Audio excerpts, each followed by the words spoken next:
Hey, welcome back everybody to another amazing edition of the Renatus InvestEdge. My name is Jay Stark. It's my honor and my privilege to welcome you to the call today. I want to extend a very special welcome to those of you that are here for the very first time.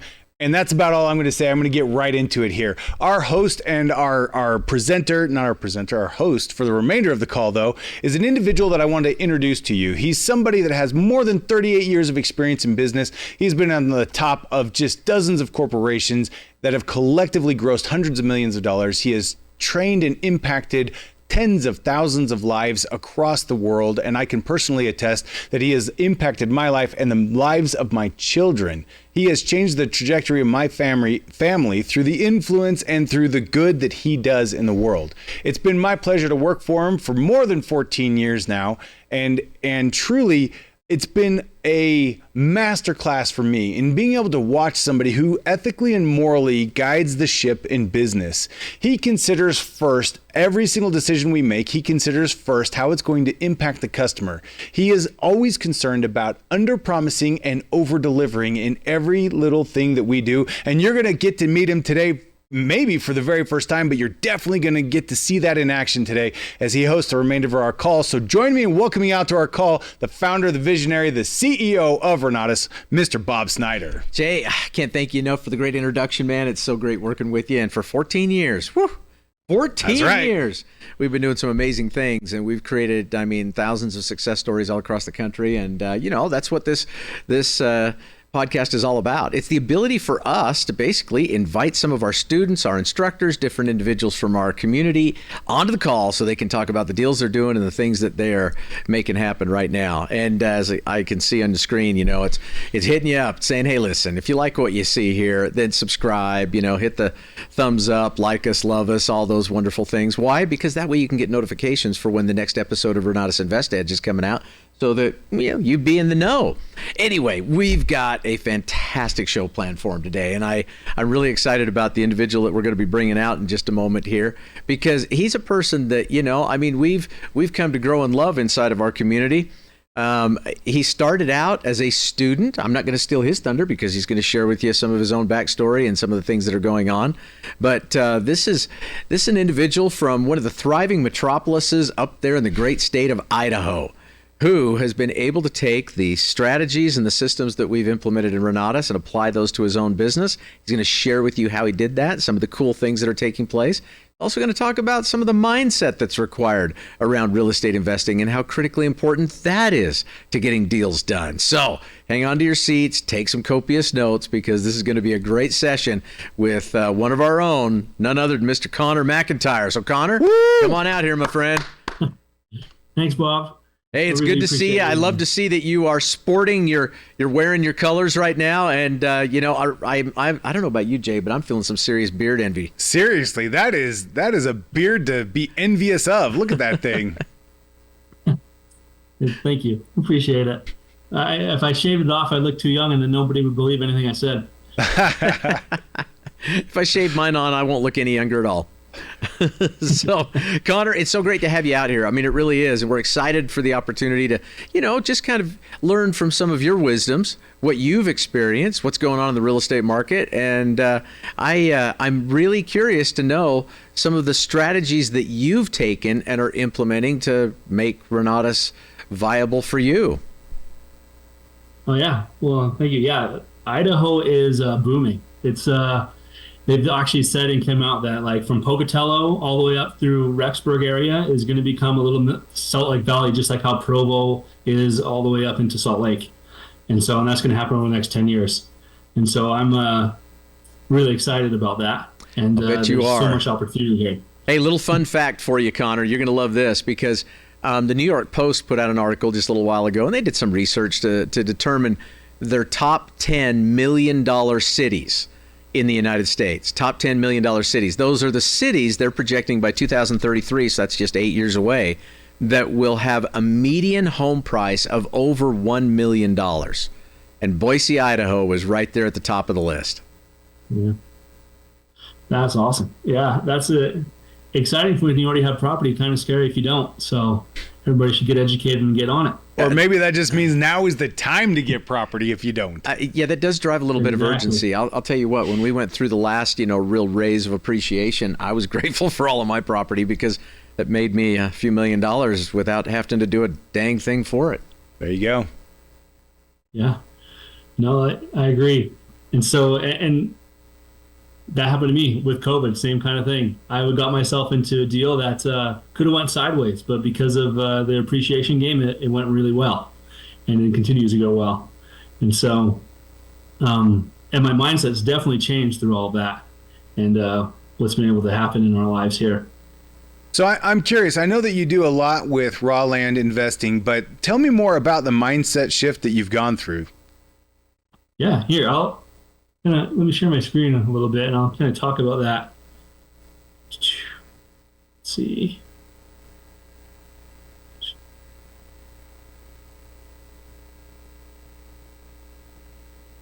that working? Yes. I believe so. Awesome. We see words on the So- screen. That's a good sign. That's a good sign. So investor mindset, and starting real estate. So when I got started, obviously, is about 2020, but I really want to get into like, what is an investor? And so when you Google like, what's an investor, dictionary definition is a person or organization that puts money into financial plans, property, etc., with the expectation of achieving a profit. And so going through that, there's kind of two types of income when you think about it that we're taught, like whether it's in the real estate space or any kind of investment space. You got your massive income, and I like to think of that of more of like your operational. And so things that I'm doing. And when it comes to real estate, there's a few of those strategies that we do that can create massive income and are more of an operational business type of income in the real estate space, like fix and flips and rehabbing and developments, wholesaling, even property management companies. That's a way to make money that you're actually operational in the industry. I like to see this as more of like you're trading your time for money. In a lot of ways. And don't get me wrong, like you can do fix and flips, developments, wholesaling, rehabbing without using your time, with leveraging other people's time to make those things happen. But I want to get it clear, like for me, I've learned through this process that I'm not a fix and flipper, I'm not a rehabber, I'm an investor. And that's what I like to do. And so where do you spend your time making money? And so for me, I'll be very open and honest. I work in an industry that in the automotive performance industry that's extremely fun, and it really fits my drive. And when I say drive, it's something that I've learned from one of my really good mentors, Woody Woodward, and also Bob. And it helped me to really analyze like who I am as a person and what I enjoy doing and where I want to put my time and my efforts. And in this industry I'm in, they pay me really well, which I'm grateful for, but I get to have a lot of fun, and it really meets my drive with what I'm doing. And so that's where I really picked for me to make my massive income, and where I spend a lot of my time making money. But there's this other side of passive income that we're taught about. And in real estate, there's a lot of opportunity to make passive income, whether it's rentals, whether that's single family, multifamily, commercial rentals, or short-term rentals, whatever you want to do there. There's also land leasing, and notes and lease and lending on deals. And this is where you put money in, and over time, your money creates more money. And so where do you spend your money to make time? For me, that's in real estate. I'm an investor in real estate. My retirement plan is not a 401k. It's not in the stock market. Those things are just too volatile for me because I spend too much time in my industry of automotive performance industry to really pay attention to the stock market and all those changes that are happening constantly. And you can see it right now, people's 401k accounts and retirement accounts are getting hammered in the markets right now. And so are a lot of these investors who are just putting money in day trading or trading and not really knowing what they're doing or paying attention all the time, who miss one little news lib of notes, whether it's the tariff or all of a sudden just with Apple and these companies where they just came out and said that with the tariffs, it's not going to apply to big tech or to cell phones and stuff. And all of a sudden Apple's shares just shot right back up. And so I'm sure there's a ton of people who made money on that, but some people maybe sold off because they thought it was going to crash because of the tariffs. And so I don't have time to really focus on listening to that. So I like to put my money into things that I know, like real estate. And so when it really comes to investing, I think there's like four mindsets or kind of types of investor. This is kind of like, if you ever seen the cash flow quadrants of like an investor, a business, or an employee, this is kind of my mindset around the investor types. And so our first type is the move-in DIY investor, you do-it-yourselfer. Usually this takes I've learned this usually takes about 2 to 10 times longer than it normally should. And you usually end up spending more money than you expected because you're fixing a lot of your own personal mess ups that tend to happen, or buying all the tools that you needed when a contractor or someone you could have hired out already had those tools ready to go. The next one, over leveraged investors. They're doing 100% financing. Usually with that, you only have one exit strategy, and that's to sell, and sell quickly before you lose that profit margin to paying interest and over leverage to your investors, really, to your hard money lenders. So you really don't have very much margin for error or mistakes in your calculations when you're doing 100% finance deals. And then you have the all cash investor. Ideally, this is where everybody wants to be. Like, I would love to just take all cash and buy a property, except for that's extremely hard because you have to make massive income to have that cash to do. So you're really limited on your deal quantity that you can have. And then you have to really have the money. So those are your kind of your limitations and downsides. And then you have your number 4, your educating investor, the one who understands your debt equity blends, where you can do a 2/3 debt, 1/3 equity split. You can do partnerships, or you can find out and be very creative with your deal strategies. You're more versatile with your exit strategies that way, and you have higher bandwidth to be able to do more deals when you understand and are educated in creative acquisitions and things that I've been able to learn from those around me. So like I said, I've went through kind of this. This is my first like deal where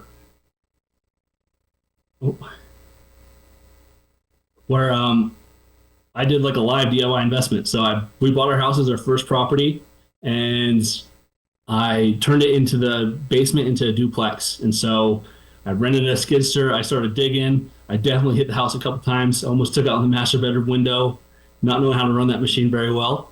And we got that done. And this whole process of just taking the window out, putting in a door, putting in a kitchen downstairs, redoing the floor, putting in some electrical for appliances down in that corner.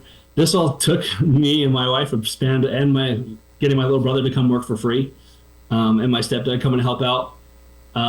Took about 7 or 8 months. And when I started to get educated and learned what I know now, I should have had this done in a month, and it would have cost me about the same as what I had into it with buying the tools and everything else. So that caused a huge mindset stave. And this is the property we bought during COVID, where appreciation really, we bought it for $255, and with appreciation now, without even calculating the improvements that we've made, our homes around us are now selling for up north of like $430. And so just in equity, we've been able to come away pretty good. But we've since turned it into a rental, made a lot of money off rental, did a short-term rental out of it, made money off that. It's just been a really good investment. However, going back, I would do this completely differently and make it way more profitable and be able to rent it out probably 6 months sooner than I did. Hang on a second, Connor.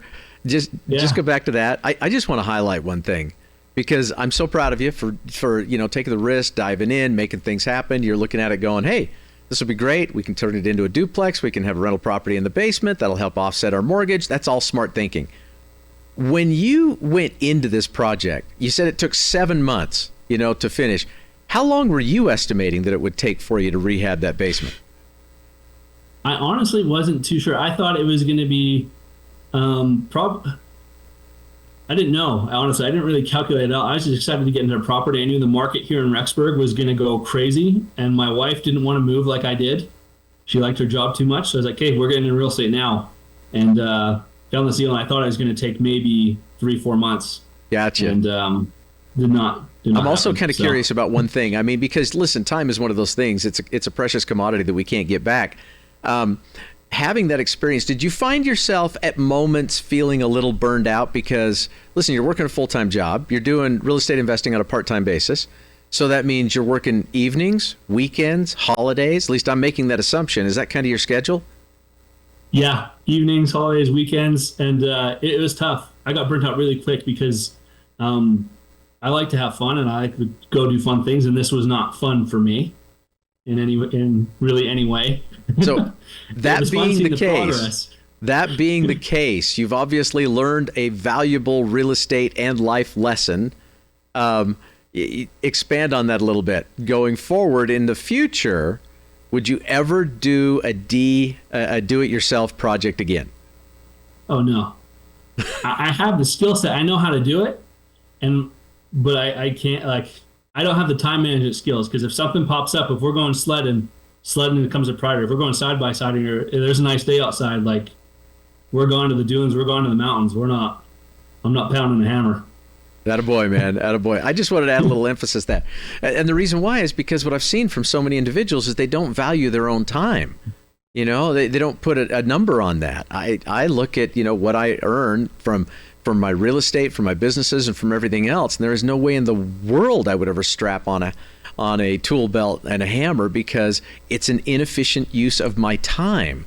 And it also limits your ability to go out there and find more deals, because you're working on the one that you're captive to. So, I just wanted to highlight that a little bit, Connor, and take people down your journey so that hopefully they can avoid that for themselves. That's really funny, because that's where I think a lot of people start, though, in their mindset. Yeah. Is they're like, hey, I'm just going to move into it. I'm going to do the work. I'm going to bootstrap this thing from beginning to end. And they don't ever consider to themselves, hey, could I do this more effectively, efficiently, and even profitably? I mean, Connor, one of the things that you said is that it probably would have cost you the same amount of money to just hire somebody else to get it done. And they would have gone a lot quicker, and you would have had some sort of a warranty or a guarantee that the work was going to be done properly the first time. So, right. I mean, that's something that a lot of people, I think, can heed as a warning that DIY is a great option, but it's not the only option. But there's a time value associated to money. And what are you pulling on rents on your basement on that property? This one, we had it rented out at $1,250 a month. So that's $1,250. Oh, wow. So if you could have got a contractor in there to knock everything out, let's just say that instead of a month, which is what you estimated beforehand, it was 2 months. That means you would have saved 5 months that you could have been renting that out at $1,250 a month. $6,000. So that's $6,000 that would have gone into your pocket that otherwise didn't, because you wanted to do the work. And I'm not knocking that. I'm just trying to point out to everybody, listen, your time is worth something. Hire the experts, hire the professionals, put them to work for you, and that'll free you up so that you can go out there and find another deal and another deal and another deal. That's a great reminder. Yeah. And if you want to test your marriage, try this, because trying to live in something like this. Okay, so now we didn't even get into talking about, marriage counseling, the expense that goes along with that, all of the ambient costs. Yes, the emotional toll, the stress, the challenge. Oh man. And like you said, though, you've also got all of that other time when you wanted to be doing other things that you then couldn't, because you were now beholden to this second job. Yep. Yeah. Hey, didn't mean to interrupt the flow, but I just definitely wanted to add some emphasis to that. So take it away, Connor. Please cut me off anytime. I love having conversations with you guys about it. So that was mistake number one, or I guess it wasn't really a mistake, because we've made a lot of money off this deal, and we still have it today, and it will continue to stay. I just met with our accountant last week, and she's like, hey, what's the goal of this property? You're going to sell it? We're going to 1099 it? I was like, no, we're keeping this, because that's the one thing I've learned from every other investor who does fix and flips a lot. Especially one of my mentors, Kendall Stock, has said his biggest regret is not keeping all of his properties, or at least some of his properties. So this one's we're never letting go of this one. Nice. So my next trial and error was about 5 months after I finished the renovations on that. I found this deal up in St. Anthony. It was an area I didn't really know very well, and I ended up bringing in another partner as well, who also was new to the area and didn't know the area very well. But we were over leveraged on it big time. We did 100% seller financing. We used hard money, and then we pulled private money from other places. We bought it during COVID, kind of peak price, but it was the cheapest thing on the market at the time. It was $135. They did some renovations. We bought it, and we held it a little bit too long, and the market corrected. And so although we bought it for $135, we ended up selling for $169. With all of our hard money costs and over leverage like that, we actually lost a little bit of money because of that, making sure that we had our hard money lenders and our private lenders paid back. So that's something I've definitely learned from. And I'm assuming that we're talking about the picture that's on the left side of the screen, and not the one that's on the right side of the screen, because the shanty on the right side of the screen can give people the wrong impression. I would definitely Yeah, think you were over leveraged on that one. For 135, yep. Location. That's all together. So it actually had a second lot. Well, it was a pretty big lot, and that shop beside it was in even more space. So we actually knocked down that shop. Okay. And tore it all down. And then we could actually build on more units. The city already approved it. We had to have a shared wall. And that was kind of the plan, but we were already over leveraged on it. And we just weren't ready to go into more debt and try to make it work, to try and build more units on there. And the market has already corrected. Plus, right at that time, it was 2021, 2022. And so construction costs were through the roof. Market kind of corrected and was slowing down a little bit near the end of 22 when we were going to do that. And so it just didn't make financial sense. So we just tried to get out of it. Right on, man. And on to the next one. I also did not want to do the work on that. And because I learned from my last one. So we didn't want to make those mistakes. But then I got educated. And I learned about my drive and what I like to do and how time is really money. And I learned about seller finance notes and saw where the market was going. And I learned like, hey, I do like fix and flips. However, I don't want to do the fix and flips. I'd rather fund them. And so I started doing that. I started putting my money to work, which I leveraged out of equity on some of my other properties, as well as stuff that we had, and started leveraging that to other people to make interest payments on, or they made interest payments to us on. And we just collected checks, and I got to go play and go snowmobiling and had all my fun with little work. And this one on the right-hand side was actually my best lending deal. We had some investors who had a decent track record. They were still kind of new. They were in about 4 deals, I think. And this was number 5 on their record. And I usually don't lend to really new investors. And so I was a little wishy-washy. They sent me the deal and they showed me what their past history was. And I was like, okay. And they contacted me about 2 weeks before the deal was supposed to happen. And all they just needed gap funding. They just needed just under 30 grand. And they told me they only needed it for a month and they wanted it at 10%. And I was like, well, that's not enough margin for me. Like, I'm not making, that's like a freebie for you. And so I said, I wanted 4 points a month. And then if you go late over the 4 weeks, I want $100, an extra $100 on top of that for a late fee. And then it's $300 a week after that. So this one, promissory note was on deed, everything. And that 30 grand made me just over $1,500 in 5 weeks because they were a week late. So I got the $100 fee and an extra week of pay. So for 20 minutes of work, I made an extra $1,500. So that was awesome. And so I really got into the notes game. And then after the notes game, I really saw the correction really started to happen up here in Idaho, where people were buying properties and trying to fix and flip them, but they were getting stuck with them for 3, 4, 5, 6 months. Sometimes I know one guy who's stuck with it for over a year already trying to sell. And so I pulled my money from lending and started to really know what's going on here in Idaho and the growth that's happening. However, properties were a little bit steep for what I wanted to do right then with the market correction, was unsure. However, I knew land was going to be very important because if you look at statistics, even for 2024, we're about 3.8 million homes short in the USA for 2024. And so I really wanted to get into developments and start picking up land. And so I got educated and ended up buying some land.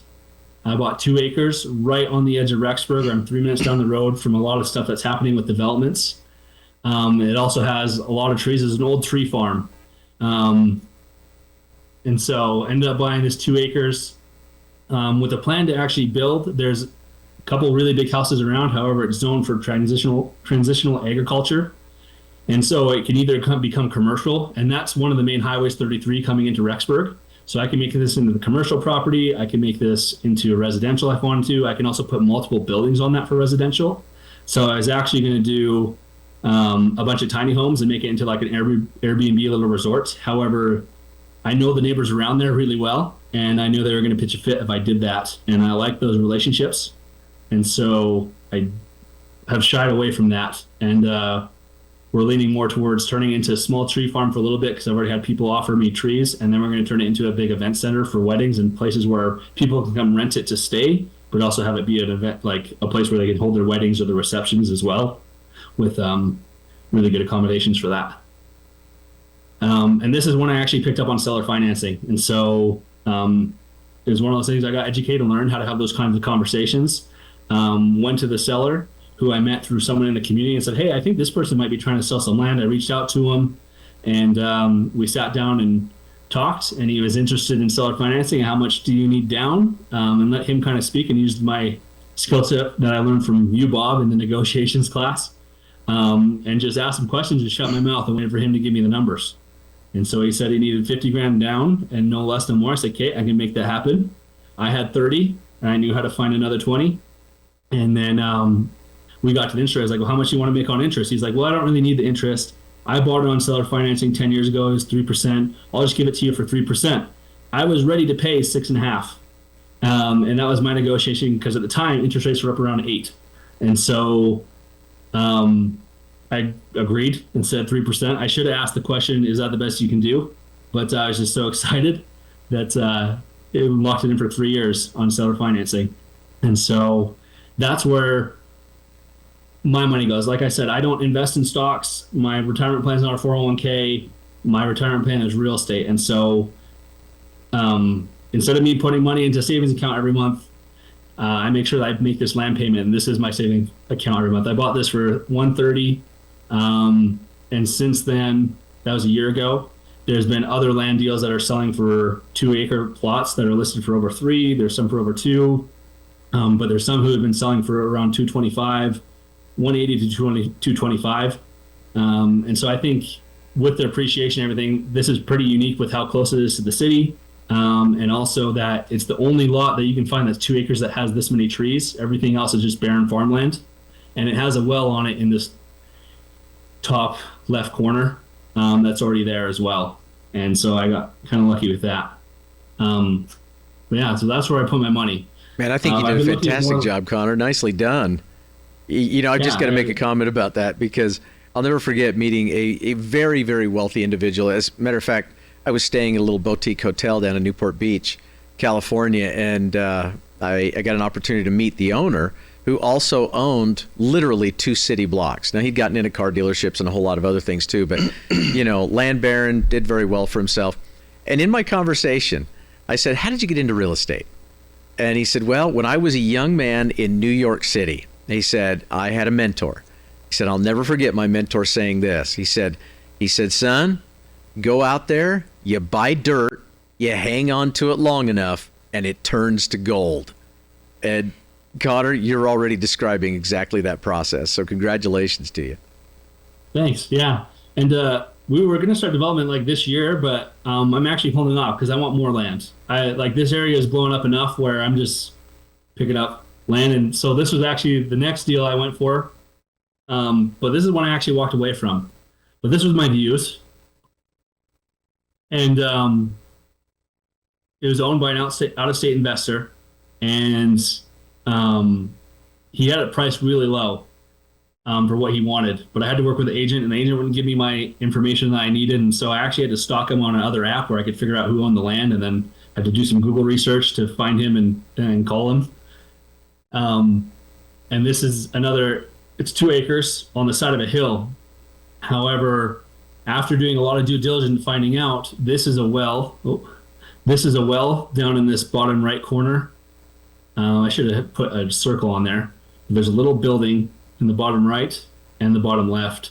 And those are both wells of the neighbors. And so the county will not let you put a septic on here because of the slope of how steep it is. And then there's 2 wells sitting at the bottom. And so they're worried about runoff into their wells. And I asked them, well, I know you're saying I can't, but how can I? And there really is no way to do it from their perspective, whether I dig up the side of the hill, which they really wouldn't give me any options. And so this is when I had to walk away, despite how pretty the view was and the location that I was really going for. But I'm still looking. I'm just looking for land and going, but you got to be willing to walk away, because I don't want to end up buying this piece of land and having my money tied up there to never actually have to be able to develop it or do anything with it, and just have it be a piece of land that just sits because of other people's wells.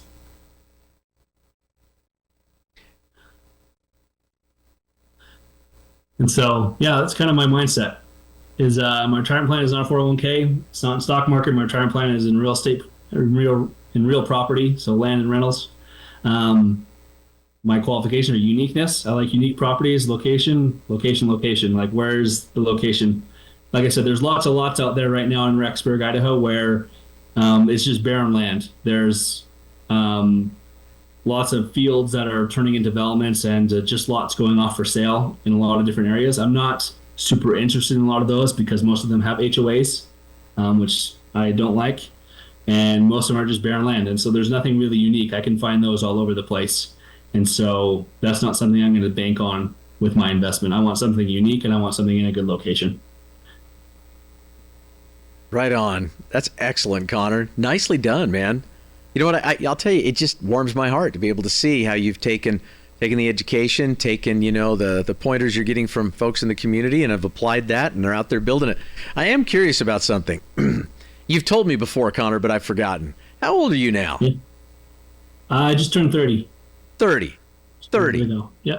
Buddy, I'm here to tell you, I can't wait to see, how your story unfolds over the next 5 years, 10 years, 20 years, because you're getting a head start that is absolutely fantastic. And anybody that's out there watching this needs to be thinking about, hey, 30 years old, look at the deals he's doing, but look at the knowledge he's gaining so that he can continue to repeat this over time.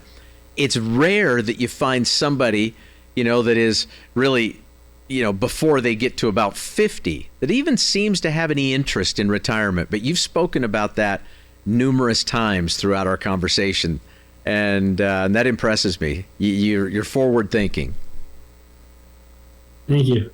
So yeah, it's been fun. I mean, I bought that first house when I was 25, me and my wife, and every single year we've done more and more deals, and so it's been really cool to see how, we haven't acquired property because there was that time in COVID when we didn't acquire properties, but we did 4 or 5 note deals in a year. Yeah. And so it's been fun. I'm kind of curious, how has your example actually prompted other individuals, other friends or family members of yours to get in the game? Has that happened? Oh yeah, it's been really cool to see. There's been a few really close. Well, one of them wasn't friends. We'll start with Seth. So Seth is, I actually went to go buy Seth threeplex from him, and found out his situation because he was the bank was telling me he had to sell his threeplex, and he wanted to buy a 20-acre farm that had a lot of potential for development and splitting off stuff. And he was hung on that deal for 8 months into it. And I went and sit down and buy his threeplex, and then I was like, oh, wait, you're not going to sell this. I'm going to introduce you to a friend of mine, and I'm going to tell you what I know, but I know you're not going to listen to me because we're just buddies. So I'm going to bring Kendall with me, and we're going to talk you through how you're going to buy this other property and I'm not going to buy a threeplex. You're going to keep this threeplex and buy this 20-acre farm all at the same time. Because if I take this from you, I'm going to feel bad and guilty because I know you could have kept it. And so he ended up keeping that threeplex, bought his 20-acre farm 2 weeks later, and then 2 weeks after that bought another threeplex with the knowledge he's acquired. And since then, he's been doing multiple fix and flip deals. He's one of the ones I lended on to. And then he's been doing development projects down in Florida. He's got like 6 or 7 lots they're developing. And yeah, he's killing it. It's been really cool to see his growth in that. But one of the most unique ones is definitely Myra and Jace.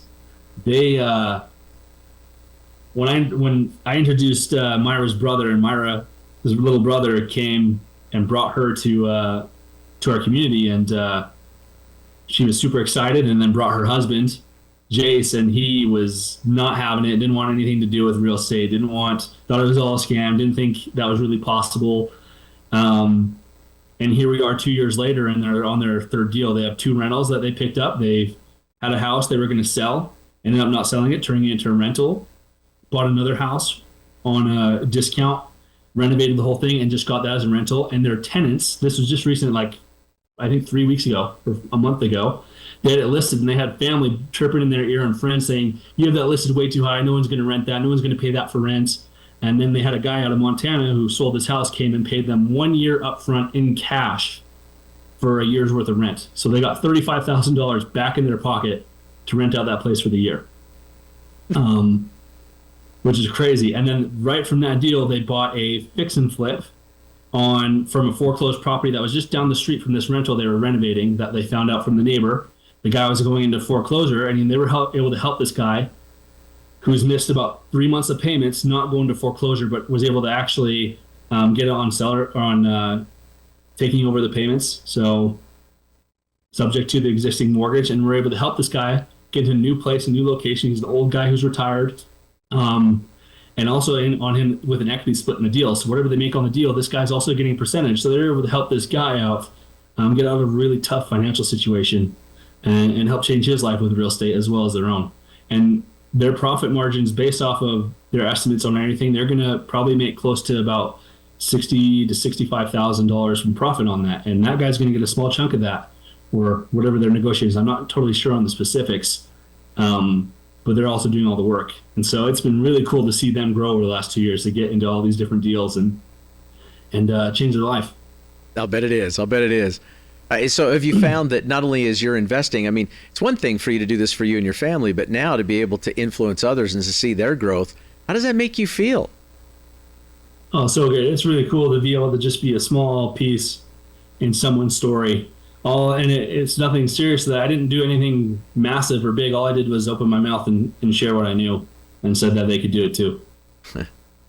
Well, good for you, man. I'm proud of you. Congratulations, Connor. I know we've probably got some questions and stuff, don't we? I'm really curious, and just for everybody online, we're going to open this up for questions. So if you've got a question that you would love for Connor to address, to get some of his input, his perspective on, go ahead and drop it in the chat right now. But Connor, I'm kind of curious, how long did it take you from the time that you got started with Renatus until you got your first deal? So that house I bought in April, and then there was Renatus in 2020, like in January 2021 is when I introduced. So I made a bunch of mistakes before that, and then learned that I do that totally differently. But from when I got into Renatus to my second deal, it was 4 months, 4.5 months. 4 months. And how many deals have you done since then? Just ballpark it, if you don't know exactly. 7. 7. So that's, yeah.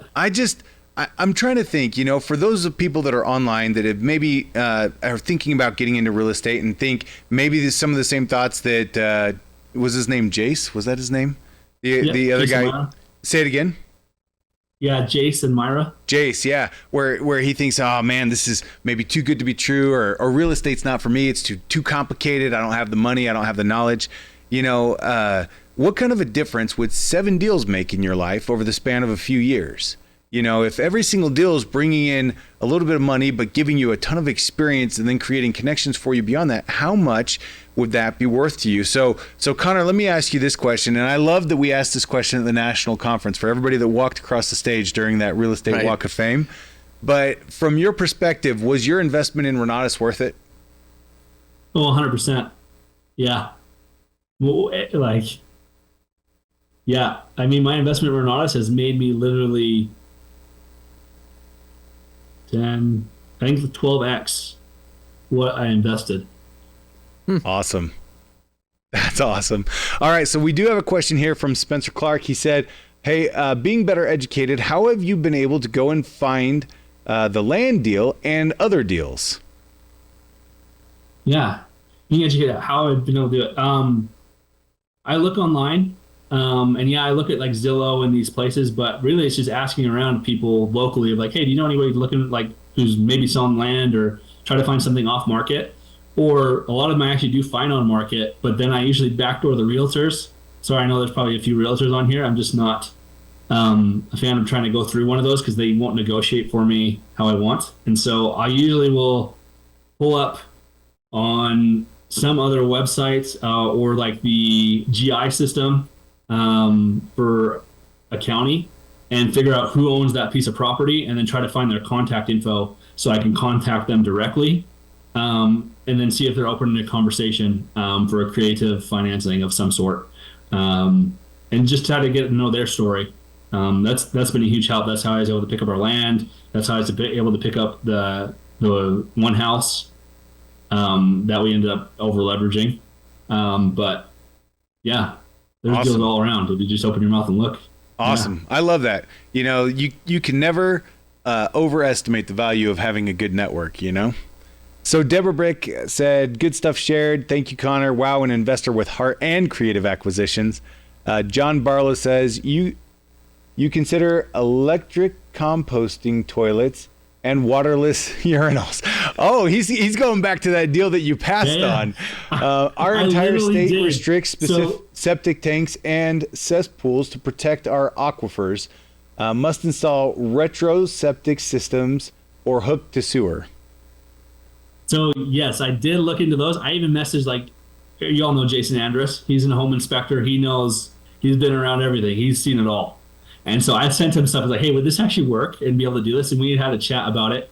And I talked to the county about it too. And it would work. However, I would be, for the cost of land and then me trying to dig out the side of that mountain and building a retaining wall because of how steep it was, I would be into that thing like $500,000, which would eat up a lot of profit in the deal after actually building on it in that location. And so. Gotcha. Yeah, there's potential there. It's still a deal. Like, I'm sure someone's out there, but it's not a long-term play for me. It is a long-term play. It's just not my long-term play. There's better properties out there. There's so much more land in this area that's available still. If it was Park City, yeah, I'd be all over it. But we're not quite to that level here. And maybe we will be in the next 15 years, but I'm just not ready to play that. Well, it sounds like you're going to be a lot closer by the year 2033, right? Sounds like, well, I mean, that's certainly for different metropolitan areas, but that also those kinds of appreciations generally sprawl beyond the city, and kind of excited about the possibilities. So Alvin asked this question. Great job, Connor. So proud of you. If you had an extra 20 hours each week in 2025, what's the next real estate strategy you'd focus on, and what's your long-term goal? Thanks. Oh, yeah. If I had an extra 20 hours a week, it'd be developments. And it would be multifamily developments. Like, we're talking 8 to 10 units plus. I'd really like to get into that aspect, whether it's acquiring already multi-units like that or developing them. I like the development game. I don't like messing. I don't like redoing someone else's mess. I'd rather build it right the first time. That's awesome. So how much experience do you have in development? In development, I guess I've been I did framing for 8 years, through high school and then after high school a little bit. And so I've been parts of the development process that way. But I haven't done a full from the ground up development yet. So I'm curious. I'm curious, without any real experience in development, what gives you the courage? What gives you that confidence to be able to move forward into that space? Oh, Renatus, the education. Yeah. I mean, there's a whole class on development, which I've watched. And so I'm already I